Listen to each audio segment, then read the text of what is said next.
చాలా easy, but అటుపక్క కూర్చొని ఆన్సర్స్ చెప్పడం చాలా కష్టం. ఇది చాలామంది దగ్గర నుంచి వింటున్నాం. బట్ టోటల్గా కిల్లర్ జర్నీ గురించి చూసుకుంటే యాక్షన్ సీక్వెన్సెస్ చేశారు, కొన్ని ఎమోషనల్ సీన్స్ కూడా చేసినట్టున్నారు. సో జర్నీ ఆఫ్ కిల్లర్ 1 wordలో చెప్పండి, 1 lineలో చెప్పండి అంటే ఏం చెప్తారు? కమింగ్ సూన్, త్వరలో రిలీజ్ అవుతుంది. మీ ఎక్స్పీరియన్స్ గురించి అడిగాను. కిల్లర్ కమింగ్ సూన్ అని తెలుసు, మీ ఎక్స్పీరియన్స్ చెప్పండి. ఎక్స్పీరియన్స్ అంటే అది నేను ట్రైలర్కి ఇంకా కొంచెం ఎక్కువ ప్రిపేర్ అయ్యి చెప్తాను. ఇలా అడుగుతుంటే నాకు కొంచెం పేపర్ లీక్ చేయలేదు అంజలి. సో ఎనీవే, జ్యోతి గారు, థ్యాంక్ యూ. జ్యోతి ఇప్పుడు గారు, మీ వైపు నేను క్వశ్చన్ అడగడం నీకు ఎలా అనిపించింది? లాస్ట్ క్వశ్చన్ జ్యోతి గారు. సో ఇందాక మీరు ఫెంటాస్టిక్గా ఆన్సర్ చెప్పారు. లైక్ ఫిజికల్ ట్రాన్స్ఫర్మేషన్ అంటే that you lost some 7 to 8 kgs, strict diet, gym, ఇదంతా that is fantastic, incredible. But ఇది మెంటల్ ట్రాన్స్ఫర్మేషన్ గురించి ఇప్పుడు వస్తున్న యంగ్స్టర్స్, గర్ల్స్కి మీరు ఏం చెప్తారు? ఇన్ ద సెన్స్, మీరు ఒక 15-18 years సీరియల్ అంటే ఒక type of method acting, slow acting, pause ఉంటుంది.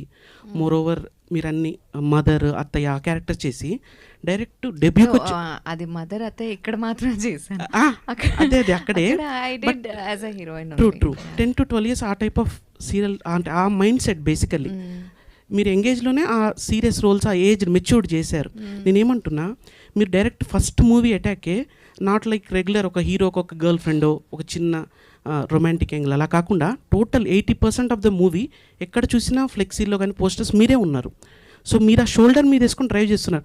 ఫస్టే అంత స్ట్రాంగ్గా ఆ మెంటల్ ట్రాన్స్ఫర్మేషన్ చెప్పండి. Physically we got it. Mental transformation was not easy. ఒకటి ఏంటంటే అందరికి ఉండింది ఆ జగతిని మైండ్ నుంచి డిలీట్ చేయడానికి. It is very difficult. Even today మీరు ఆ సీరియల్ గురించే మాట్లాడుతున్నారంటే ఇమాజిన్ అబౌట్ ద ఇంపాక్ట్. అంటే 3 years 800 episodes చేశానంటే ఆ 800 episodes ఇంత ఇంపాక్ట్ అయిందంటే దాన్ని డిలీట్ చేసి దాన్ని దాటి నేను ఈ క్యారెక్టర్స్ చేయాలనుకున్నప్పుడు ఇట్ వాజ్ క్వైట్ టఫ్. అంటే నేను చేయగలుగుతానా లేదా, నేను మోడర్న్ డ్రెస్ వేసుకుంటే వీళ్ళు అక్సెప్ట్ చేస్తారా అని అందరికి వస్తుంది. ఈవెన్ దో మేబీ నేను అవుట్ సైడ్కి చెప్పకపోవచ్చు, but inside okay I will do it అనుకున్నా కానీ when I see some comments or when somebody is talking అన్నప్పుడు I again go down. But that time he was there for me. అంటే నేను చెప్తే ఆలోచించు, నువ్వు ఎందుకు ఇలాంటి డ్రెస్ వేసుకుంటున్నావు అని నేను నీకు కమెంట్ చేస్తే, because you are my wife, you are my responsibility.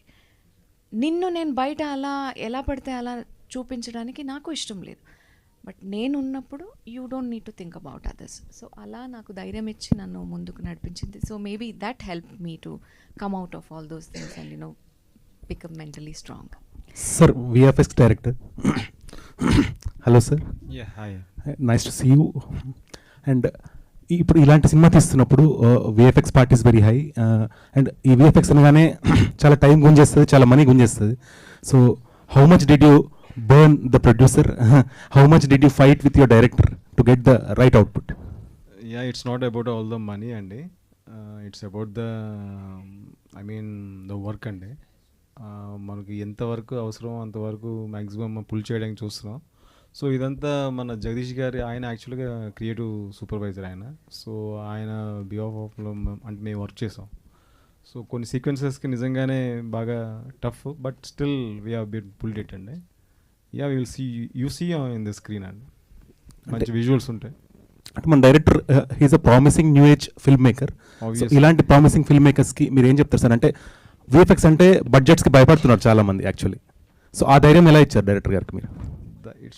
ధైర్యం ఇవ్వడం ఏం లేదండి. అంటే అక్కడ యాక్చువల్లీ మన వర్క్ని బట్టే మనం బడ్జెట్స్ ప్రతిదానికి మనం బడ్జెట్ అనేది మనం కన్స్ట్రెయింట్ కాదంటారు. అంటే అంతే కదా. అంటే అక్కడ మనకి ఎంత రిక్వైర్మెంట్ ఉందో ఆ రిక్వైర్మెంట్ బట్టి మనం వర్క్ అనేది ప్లాన్ చేసుకోవాలి. బట్ స్టిల్ లైక్ దట్ అలాగే మనం ప్లాన్ చేస్తాం దీనికి కూడా. అంటే టీజర్లో ఏదైతే చూపించారో టువర్డ్స్ ఎండ్ ఆఫ్ టీజర్ ఒక షాక్ ఎలిమెంట్ పెట్టారు.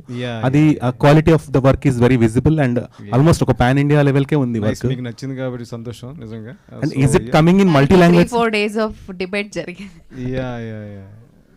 ప్రతిదానికి ఒక ప్రాపర్ అంటే డిస్కషన్ ఉంటుంది, ప్లస్ ప్రిపరేషన్ ఉంటుంది. సో అకార్డింగ్ టు దట్ మేము ప్లాన్ చేస్తాం. Yeah, everything coming. Film visual quality is very high. Right. Are you releasing in multi language along with Telugu? అది డైరెక్టర్ గారిని అడగాలి. ఎస్, అది డైరెక్టర్ గారిని అడగాలి. మీరు చెప్పారు కదా లాస్ట్ షాట్, సార్. అది టీజర్ సుజిత్ చూసారండి డైరెక్టర్, ఓ నైస్. ఆయన చూశారు వాట్సాప్లో మాట్లాడుతున్నప్పుడు. He feels great, blown away. Everything is perfect, genuine film making, styling, taking అంతా బాగుంది. లాస్ట్ షాట్ కొంచెం చెక్ చేసుకుని ఉన్నారు, అదే 4 days ముందు డిబేట్ అంతాను. ఆ స్క్రీన్ షాట్ తీసి అక్కడ వేసాను, ఏంటి సార్ పరిస్థితి అని. మాకు అందరికి అప్పటికే బాగుంది. అంటే తరోలి ఇప్పుడు మిమ్మల్ని ఎంత రోజు చూస్తూ ఉంటాను, నాకు ఏ మార్పు కనబడదు. సడన్గా ఈయన వచ్చి చూసాను అనుకోండి, ఈయన కొంచెం ఇలా మారితే బాగుంటుంది కదా అంటాడు. అది ఆయన. సో దానికి మళ్ళీ ఆయన చాలా వర్క్ చేశారు. అది కొంచెం అచీవ్ చేయడం కష్టం. మూవింగ్ టెంటికల్స్ కదా, స్టాటిక్ కాదు, మూవింగ్ టెంట్. ఇంకా ఫైట్ సీక్వెన్స్లో చాలా హెవీ ఉంటాయి. అవన్నీ కొంచెం రియలిస్టిక్గా మనం చూపించాలి, కన్విన్సింగ్గా ఉండాలి. ఆల్దో దే ఆర్ గ్రాఫిక్స్, కన్విన్సింగ్గా ఉండాలి. బడ్జెట్ మనకి ఒక స్కేల్ ఉంటుంది, ఒక లిమిటేషన్ ఉంటుంది, కానీ we never compromised the vision and that visually ambitious sequences ఏవైతే ఉన్నాయో అవి చాలా గ్రాండియర్ ఉంటాయి. దానికి బడ్జెట్తో సంబంధం ఉండదు. కరెక్ట్గా ఆ ఇన్పుట్ని కరెక్ట్గా తీసుకునే పర్సన్స్, క్రూ ఉంటే సరిపోతుంది. రిమైనింగ్ అవన్నీ RRRలో డైలాగ్ ఉంటుంది కదండి, యుద్ధాన్ని వెతుక్కొని ఆయుధాలు వాటంతా అవే వస్తాయని. Ma'am, one question for you. ఈ సినిమా తర్వాత అంటే యాక్చువల్లీ మన తెలుగు సినిమాకి బాలీవుడ్లో చాలా రిసెప్షన్ ఉంటుంది. ఈ సినిమా తర్వాత మిమ్మల్ని బాలీవుడ్ ఆడియన్స్ కూడా చాలా కంపల్సరీగా అడ్మైర్ చేస్తారు. దాని తర్వాత మీకు బాలీవుడ్ ఆఫర్స్ వచ్చినప్పుడు మీ husband will be jealous of you are happy of you? He'll be definitely happy అండి. జెలస్ వరకు తీసుకొచ్చిన వాడు ఇప్పుడే జెలస్ అవ్వచ్చు. So he is not that kind. Nice and cute couple ma'am. Thank you. Thank you అండి. Thank you Chandu గారు. All the best అండి. Thank you అండి. Thank you. On that note, thank you so much to the audience, print, press and digital, everyone, my cast and crew, Manjusha గారు, UV media వాళ్ళు, sir PRO Srinu Suresh, నా వాళ్ళందరూ, please thank you. ఇది యాక్చువల్గా పెద్ద గెస్ట్తో event లాగా చేద్దాం అనుకున్నాం, కానీ అదే నేను ఇదివరకు చెప్పాను కదా, ట్రైలర్కి చాలా పెద్దగా వస్తాం. నేను ఆల్రెడీ క్లూస్ ఇస్తున్నాను మీకు. ప్రీ రిలీజ్ ఈవెంట్కి ఇంకా పెద్దగా వస్తాం. సినిమాతో పాటు మనం కూడా గ్రో అవుదాం. Let's catch up in the trailer event next. Hope you guys like the teaser. Yes, thank you. Yes, super అండి. Thank you. ఈగర్గా వెయిట్ చేస్తూ ఉంటాము నెక్స్ట్ ఈవెంట్స్ కోసం అండ్ నెక్స్ట్ కంటెంట్ కోసం కూడా.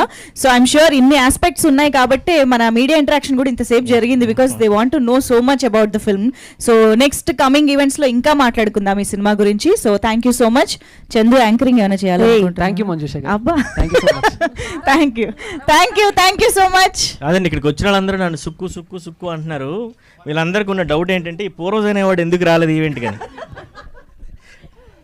ఏంటో ఇప్పుడు మారుద్దు ఏంటో. Bye. Thank you everybody for joining this teaser launch event of Killer. See you once again.